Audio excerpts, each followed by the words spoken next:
The Unseen Consequences, a tale of ignorance and foodborne disease. This is the presentation of Group 2. Tell me what you eat and I will tell you who you are by James Alton.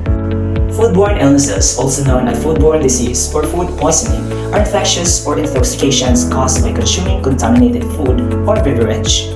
These illnesses can be caused by various bacteria, viruses, parasites, and toxins present in food that has been improperly handled, prepared, or stored. In the heart of every home, the kitchen buzzes with activity as family come together to create culinary delights. By the means of laughter and aromas, a silent threat from foodborne illnesses can prevent. In the town of Cantilan, Miss Lingaya, a solo parent, raised her daughter Scarlett with love and care. One day, Scarlett is ready to go to work, and every time she eats, she really wants to enjoy her food without washing her hands. And her mother always reminds Scarlett to wash and sanitize first before eating to avoid illness. Good morning, Ma. Good morning, Nak. Kumain ka lang muna. Sige po.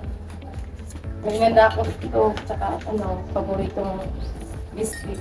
Nga pala, inumin mo yung kape ha. Saglit lang, may kukunin ako.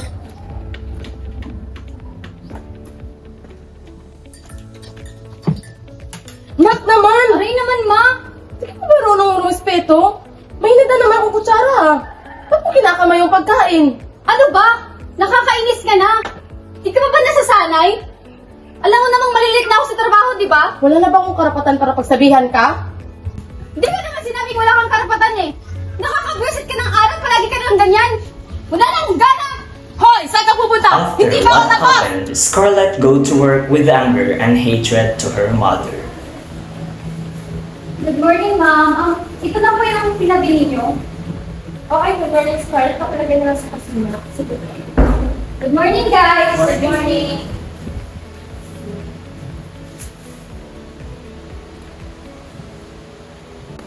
Scarlett?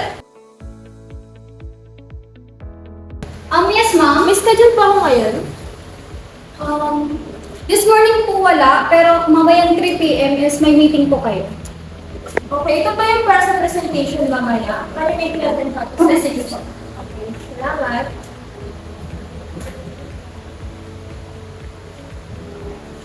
Miss Tricia? Napirma ka na ba ni Mr. Tay yung kontrata para sa gagawin natin project abroad? Yes, ma'am. I already called him na and he agreed naman, so it's already settled na. Okay, thank you for that information. Mr. Emerson? Yes, ma'am. Yung kay Mr. Lim, kapag na ba yung meeting natin next week? Yes, ma'am. Okay na po yung time, yung venue, at yung PPT para next week, and then yung para din mamaya okay din. Okay, thank you.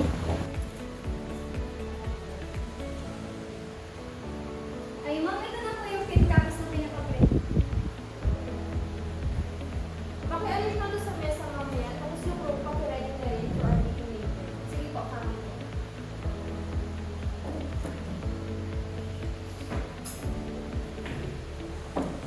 Guys, nagdaan ba kayo?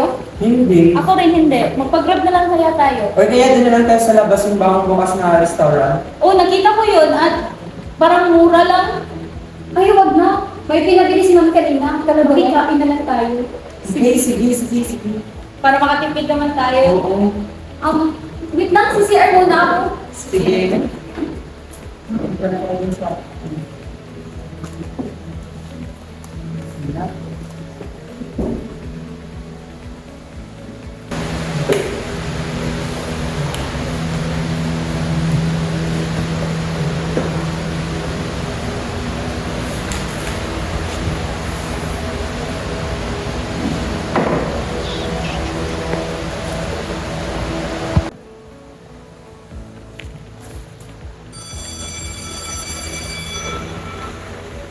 So na pala, Scarlett, Yes, Ma'am. di ba yung pinabili akong puto sa'yo kanina? Ay, opo. Paki-slice na lang, tapos paki-ready sa mesa kasi dito na tayo lahat mag-lunch. Talaga po ba, ma'am? Oo. Sure? Oo, dito na tayo lahat mag-lunch. Si Scarlett na yung bahala mag-lunch. Wait lang, Sige sir. po, ihanda ko na po yung pagkain.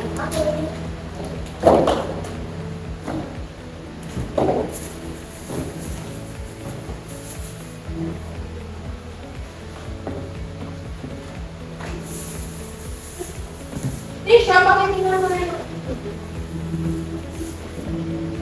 Tisha?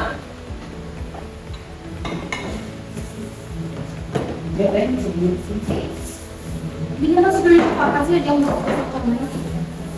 Para makakain din ka.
Ay, kumuha na ng finger board.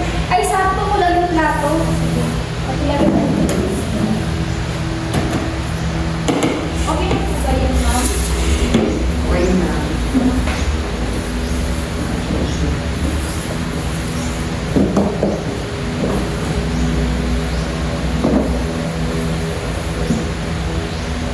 Hindi naman siguro yung mapapansin.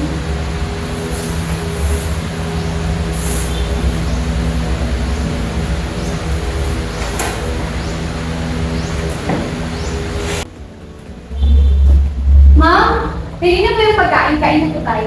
Sige, magbalik tayo everybody. So, ganun na.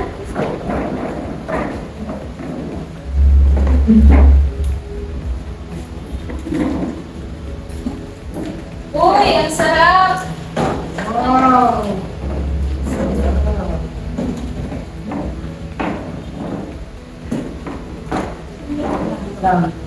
Dito na plato. Ayun lang daw. Ako to. Ayun. Ang fresh ng ano, no? Ng apple. Yes.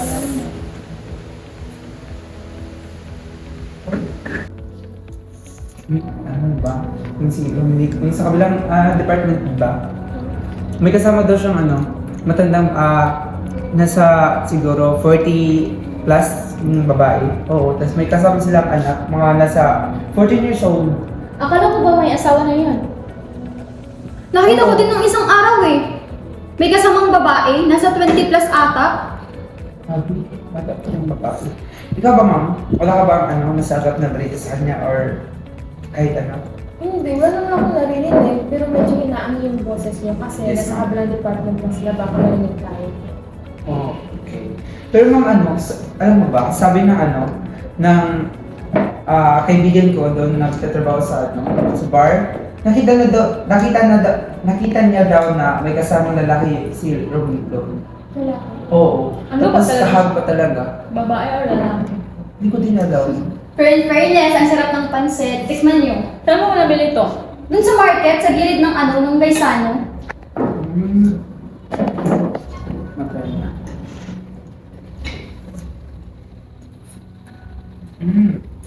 Di ba ang sarap?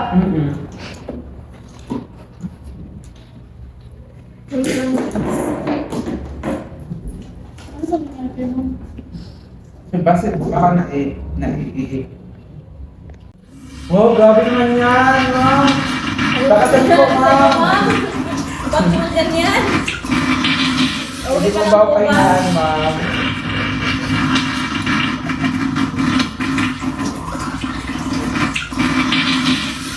Excuse me, guys. Ma'am? Ma'am! Ma'am! Please! Ma'am! Gising na.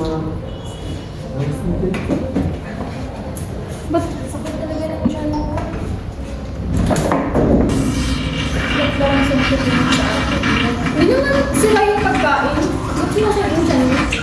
Baka mo excuse, hindi talaga magagap ako. Bilisan! Pakibilisan! Wait lang.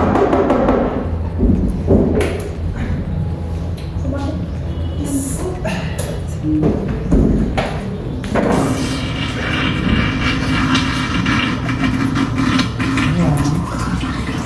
Meron pa yun? Pamaramdam ko.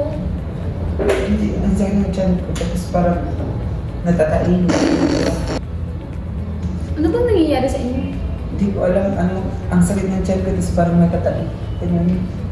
Unexpectedly, Scarlett workmates and her boss have a diarrhea because of unsanitized utensils and unwashed fruits prepared by Scarlett. Dito kasi maaga man tayong mag-out ngayon. Kasi parang lahat naman sa atin hindi maganda yung pakiramdam. Okay lang?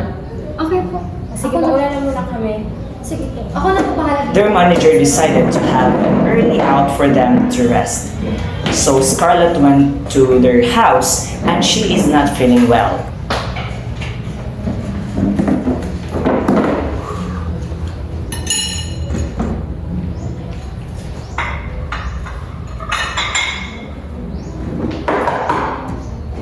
Unexpectedly, Scarlett workmates and her boss have a diarrhea because of unsanitized utensils and unwashed foods prepared by Scarlett.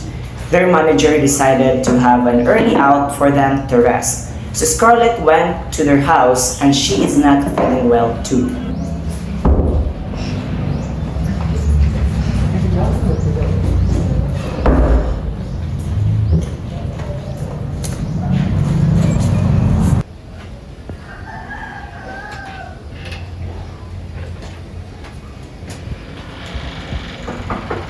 Ma? Saglit lang. Nandiyan na. Una, ba't napaga ka?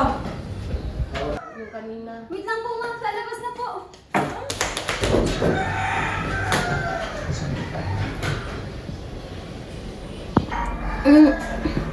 Ang sakit talaga ng tiyan ko. Ano ba nakain ko? Na? Na? Okay ka lang, ma? Sandali lang po, ma. Bakit? Ano nangyari sa'yo? O sige, listen mo dyan. Mag-uusap lang tayo. Paglabas mo. Go! Anak, ba't napaga ka? May nangyari po kasi sa trabaho, ma. Ha? Bakit? Sumakit po. Scarlett learned a lot about what she did and how unclean she prepared foods, even the way she eats. Miss Lingaya gave an advice to her only daughter, Scarlett, and it motivates her to work. Hindi ka pumasok. Pumasok ka, kausapin mo yung mga katrabaho mo. Humingi ka ng tawad. Kaya nga na, huwag mong masamahin yung mga pangaral ko sa'yo. Alam mo na, mula noon, tayo lang dalawa magkasama, ang hirap magkasakit, alam mo yun. Lalo na sa'yo, madali lang mahawa ng sakit. Kaya nga, napaka-importante na mapago, pagkatapos kumain, maghugas ng kamay, yung mga pagkain, kailangan hugasan, tsaka yung proper hygiene, maligo araw-araw. Ganun ka-importante yun na. Yung mga pangaral ko sa'yo, sana wag mong masamain yun. Ma, ngayon, naiintindihan ko na po kung ba't ka ganyan sa akin.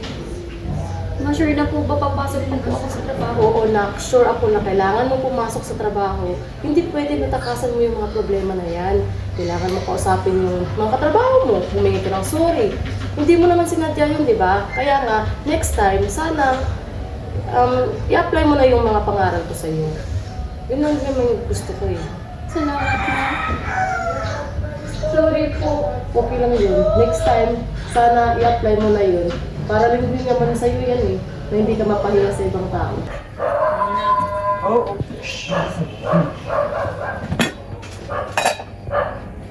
In the next day, Scarlett go to work to apologize to her workmates about what. Ma, alis na po ako. Papasok na po ako sa trabaho. Sige na, ingat. It's a new day. It's a new chance. Laban.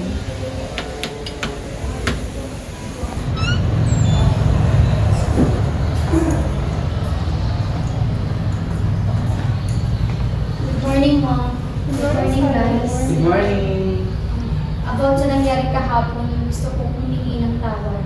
Bakit ka nagsasorry? Diba, sumakit yung tiyan niyo. Dahil siguro yun sa paghanda ko ng pagkain hindi ko hinugasan. Okay lang yun, wala naman pala na nangyari sa amin. So next time, at least natutunan mo na yung dapat na gawin. So next time, hindi ko na alam. Action! Anyway, let's not talk about it. Past is past. Thank you, Mom. Thank you, guys. And sorry din sa nagawa ko. Oh, let's move on na. Group hug! Ito lang ba ito baon dyan? It is crucial to be aware of foodborne illnesses to protect ourselves and other form of potential harm.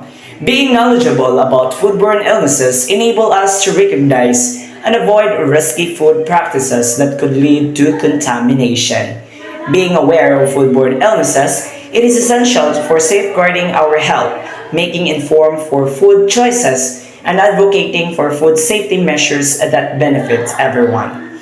This is The Unseen Consequences, a tale of ignorance and foodborne illnesses by Group 2. Thank you and God bless.